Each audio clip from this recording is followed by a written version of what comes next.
And welcome to a new episode of the Consistent Performance Podcast. This is Killian, and today it's about the issue with prioritization and how you, as an agency or e-com business owner, can learn how to prioritize properly so that you're working on the right things and not getting overwhelmed and stressed out by everything there is to do. Now, let's be real. If you're an agency or e-com business owner, right now it's Q4. And if you're an agency for e-com, or if you're just an agency in general and you have lots of new clients right now, or if you're an e-com and Q4 is around, then you're going to be very stressed. Very often that happens for many people. And even during the year, a lot of guys, they think all the projects that they have, there's so many things to work on, right? In your business, in your agency, in your e-com brand, and so on. You can work on your sales and marketing, on your fulfillment, your branding, relaunches, now getting into YouTube, content marketing. There's so many things to work on. And the biggest mistake that all these business owners are doing, clients that we work with or other people that we talk to, is you think everything is important at the same time to the same degree right now. That's the issue. And now we all have the tendency that we want things to move forward, we want things to improve, and we can't stand it if projects are just standing there somewhere in limbo. But on the opposite, the problem is if you overload yourself. And that is something I see all the time. People coming to me say their schedules are all over the place, they have so many projects to work on at the same time, and they wonder, how do I plan my schedule the right way? And how do I prioritize properly? What do I work on at what time to make sure I'm working the most efficient way possible? And of course, hit my goals in my business. So that's actually what you should get started with. And that is the first mistake I see people actually do. They're not aligning their long-term vision and their long-term goals for their company with the next immediate projects they're working on. So let's say you have defined very nicely with OKRs, with objectives and key results, the way you want to grow your business. Let's say you measure it in terms of revenue. Let's say you measure it maybe even in client success rate or satisfaction rate, net promoter score. There's different numbers to track progress. Let's say you want to hit new revenue records or profit. You have profit goals, whatever it is. You set goals, maybe monetary, and maybe you set also other goals, right? In terms of team that you want to hire, maybe also for yourself personally, that you say the time spent working on the business versus the time spent still being stuck in the operations and therefore hiring team members, right? That is a nice goal to get yourself out of that so you have more time for working on the money-making activities. Now, these are all interesting goals, but you need to ask yourself, if you prioritize, for example, the focus for this year, you always have to think in different time frames where prioritization takes place. You can think of, okay, what is the prioritization? What is the one big thing that I'm going to focus on for this year? What's the one big thing for the next 3 years, right? These are usually good time frames. 3 years is already quite into the future, but you always think in terms of the 1 year ahead, right? What should be the macro focus? And that is a very nice thing to think about. Well, how do you figure that out? Of course, you should ask yourself deeper questions first. What are first your own personal values? What is really important to you? What is your mission and vision on this planet? And then in line with that should be ideally the vision and mission of your company. It doesn't have to be the exact same thing, of course, but usually your values should be somehow represented in the company. Otherwise, you're not really not really resonating with what you're doing there. Okay, so if growth is important to you, for example, then of course, right, it should be a company goal that's important for you, where you need to grow in, it really challenges you. This is an example, but that's important that you have these foundations laid, that the foundations are clear, where you feel really good about the vision and mission for yourself, but also in line with that in your company. Now, once you know that, you should then think about, where do I want to build the company to in the next few years? And what would be the biggest goal that I can give here, right? What's the one big thing that makes everything else easier or necessary if I hit that goal? And for some people, it's a revenue goal or an exit goal or, the time goal that the business is running without them, things like that. And now once you know that, then you can sit down and start, okay, What's the one thing that I should be doing this year such that by doing it, I'm on track to hit that goal for the next 3 to 5 years, that long-term vision. And you ask yourself again that focusing question, which is from the book, The One Thing by Gary Keller, which is what's the one thing that makes everything else easier or necessary? Then you set your macro focus for that year, okay? And now I hear you saying, but Killian, there's so many things I want to do. I want to improve my revenue, but also work on my team and also, get into content marketing and all of that. Now, you should ask yourself, again, what's the one thing that such by doing it, it makes everything else easier or necessary? So that helps you to really focus down on what should be doing first, because once you do that, the other goal can be hit much easier. And the other thing is that you have to think about there's a difference between outcome goals and basically input goals, action-based process goals. Now, let me show you the difference. The outcome goal is, for example, set in an OKR. OKRs are always outcome goals.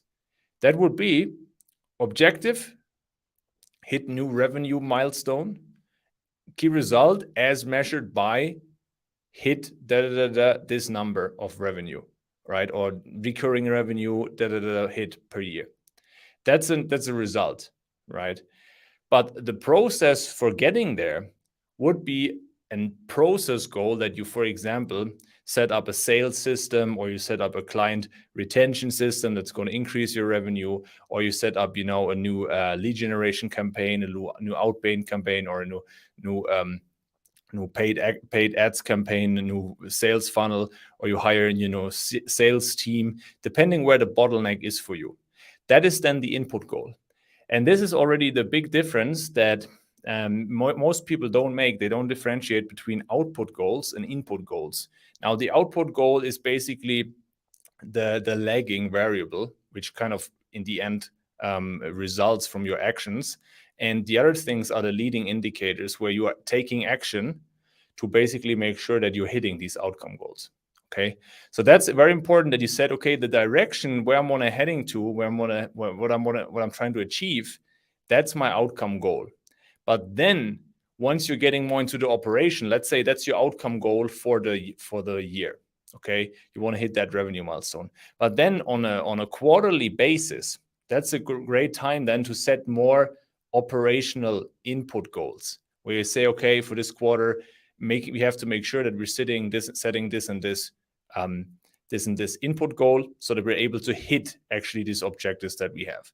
OKRs you can also set for quarters and for months.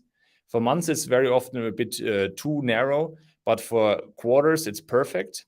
And then also for half a year and year, these are good time frames. For a quarter to a year, that's very good for these outcome goals, because these are really measurable increases in revenue, client satisfaction, and any other type of outcomes that you can measure, like time freed up. Even on your personal level, you could say energy levels, emotional well-being, stress levels, scores in that regard. You can also measure. Quarters are really good time frames for that. Okay. And then on this quarter to monthly level, you focus more on those input goals. And you think about, okay, what is necessary to be able to hit those outcome goals for the quarter and the year. Okay. So that's in terms of lining things up. A great tool that I recommend for you is a tool called Workflowy. I used it myself. It's very nice because you can nest things and break things down into each other and make sure that you don't lose this overview of what's important. And then what you're going to do is the following. Now, if you're clear on these goals and you're still like, okay, but there's so many projects on a monthly basis that I want to do. And I get it. I myself have countless projects lined up. The problem is not that it's not a problem to have projects, right? The problem is if you get distracted by trying to juggle them all at once. That's the big problem. So what you need to do is you need to, first of all, do you have clarity what the projects are, or do you keep all of them in your head? If you keep all of them in your head, it's very nagging on you and it's distracting you. You always think, oh, I forget something. I should be doing this, should be doing that. Now, if you write them all down, you can do that in Workflow, you can do that in Notion, in ClickUp, in whatever you use. The simpler, the better from my experience. The simpler the tool, where you just put it down into bullet points, and then inside each bullet point have a sub list. That's what you do in workflow. The easier it is to keep track of things without needing to have millions of sub pages and complicated tools. Now, that's the thing. First thing is you get that clarity by basically getting these things out of your head. And once they are out of your head, what you're going to do then is you then start to prioritize. Okay. First, you want to have that clarity. Okay. What do I have? Now, then, how do you prioritize? First thing is always what I would do is I would do a general prioritization of all of your projects according to importance and urgency.